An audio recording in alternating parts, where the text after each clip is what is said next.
त्रैलोक तीज व्रत कथा। बंदो श्री जिन देव पद, बंदो गुरु चरणार, बंदो माता सरस्वती, कथा कहो हितकार। जम्बूद्वीप के बर क्षेत्र सम्मति कुरु जांगल देश में हस्तिनापुर नामक एक अति रमणीक नगर है। वहां का राजा कामदूत और रानी कमलोचना थी और उनके विशाख दत्त नाम का पुत्र था। उस राजा के वरदत्त नाम का एक मंत्री था, जिसकी विशालाक्षी पत्नी से विजय सुंदरी नामक एक कन्या बहुत सुंदर थी, जिसका पाणी ग्रहण राजपुत्र विशाख दत्त ने किया था। कितने दिन बाद राजा कामदूत की मृत्यु होने पर युवराज विशाख दत्त राजा हुआ। एक दिन राजा अपने पिता के वियोग से व्याकुल हो उदास बैठा था कि उस समय उस और विहार करते हुए श्री ज्ञान सागर नाम के मुनिवर पधारे। राजा ने उनको भक्ति पूर्वक नमस्कार करके उच्चासन दिया। तब मुनिषी ने धर्म वृद्धि कह आशीष दी और इस प्रकार संबोधन करने लगे। राजा सुनो, यह काल अर्थात मृत्यु, सूर अर्थात देव, नर, पशु आदि किसी को भी नहीं छोड़ता है। संसार में जो उत्पन्न होता है सो नियम से नाश होता है। ऐसी विनाशिक वस्तु के संयोग वियोग से हर्ष विषाद ही क्या। यह तो पक्षियों के समान रैन रात्रि बसेरा है। जहाज में देश देशांतर के अनेक लोग आ मिलते हैं, परंतु अवधि पूरी होने पर सब अपने अपने देश को चले जाते हैं।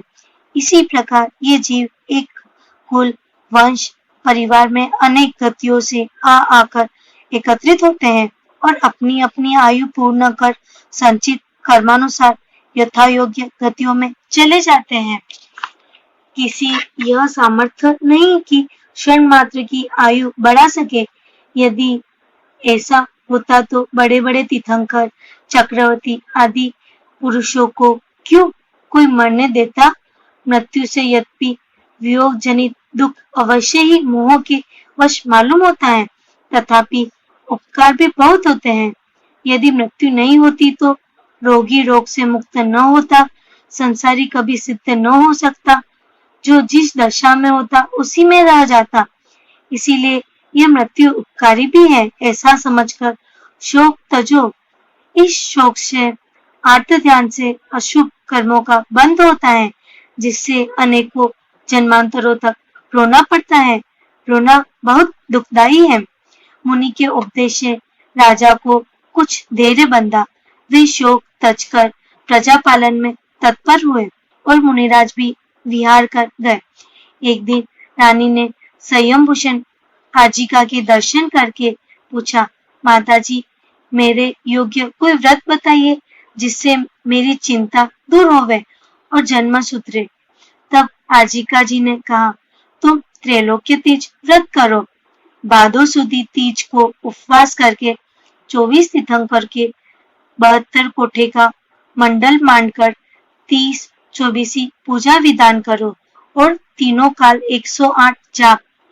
ओम ह्रीं भूत वर्तमान भविष्यत काल संबंधी चतुर्विश तीर्थंकरेभ्यो नमः। रात्रि को जागरण करके भजन व धर्म ध्यान काल बितावे। इस प्रकार 3 वर्ष तक यह व्रत करे, पीछे उद्यापन करे अथवा दुगुणित करे। इसे दूसरे लोग रोध तीज भी कहते हैं। उद्यापन करने के समय 3 24 का मंडल मानकर बड़ा विधान पूजन करे और प्रत्येक प्रकार के उपकरण 3-3 श्री मंदिर जी में भेंट करे। चतुर्थ शंख को 4 प्रकार का दान देवे, शास्त्र लिखा कर बांटे। इस प्रकार रानी ने व्रत की विधि सुनकर विधि पूर्वक इस व्रत को धारण किया। पश्चात आयु के अंत में समाधि मरण करके 16वें स्वर्ग में स्त्रीलिंग छेद कर देव हुई। वहां नाना प्रकार के देवोचित सुख भोगे तथा अकृत्रिम जिन चैत्यालयों की वंदना आदि करते हुए यथा साध्य धर्म ध्यान में समय बिताया।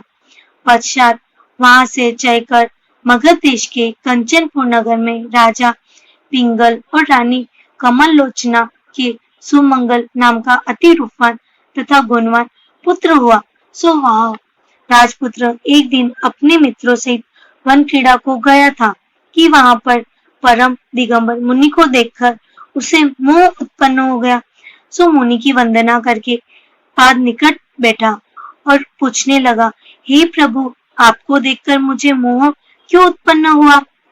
तब श्री गुरु कहने लगे, वत्स सुन, यह जीव अनादिकाल से मोहादि कर्मों से लिप्त हो रहा है और क्या जाने इसके किस किस समय के बांधे हुए कौन कौन कर्म उदय में आते हैं, जिसके कारण यह प्राणी कभी हर्ष व कभी विषाद को प्राप्त होता है। इस समय तो तुझे मोह हुआ है, इसका कारण यह है कि इसके तीसरे भाव में तू हस्तिनापुर के राजा विशाखदत्त की भार्या विजय सुंदरी नाम की रानी थी। सो तुझे संयम भूषण आरिका ने संबोधन करके त्रैलोक्य तीज का व्रत दिया था, जिसके प्रभाव से तू स्त्रीलिंग छेद कर स्वर्ग में देव हुआ और वहां से चलकर यहाँ राजा पिंगल के सुमंगल नाम का पुत्र हुआ है और वह संयम भूषण आरिका का जीव वहां से समाधि मरण करके स्वर्ग में देव हुआ। वहां से चलकर यहाँ मैं मनुष्य हुआ हूँ।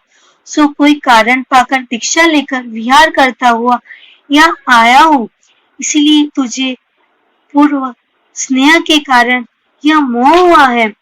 हे वत्स्य, यह मोह महादुख का देने वाला त्यागने योग्य है। यह सुनकर सुमंगल को वैराग्य उत्पन्न हुआ और उसने इस संसार को विडंबना रूप जानकर तत्काल जिनेश्वरी दीक्षा धारण की और कितने काल तक घोर तपशरण करके केवल ज्ञान को प्राप्त होकर मोक्ष पद प्राप्त किया। इस प्रकार विजय सुंदरी रानी ने त्रिलोक्य तीज व्रत को पालन कर देवों और मनुष्यों के उत्तम सुखों को भोग कर निर्वाण पद प्राप्त किया।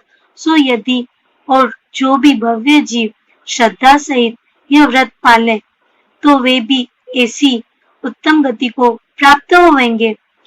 विजय सुंदरी व्रत किया तीज त्रिलोक महान, सुर नर के सुख भोग कर दीप लहा निर्वाण। जय जिनेन्द्र।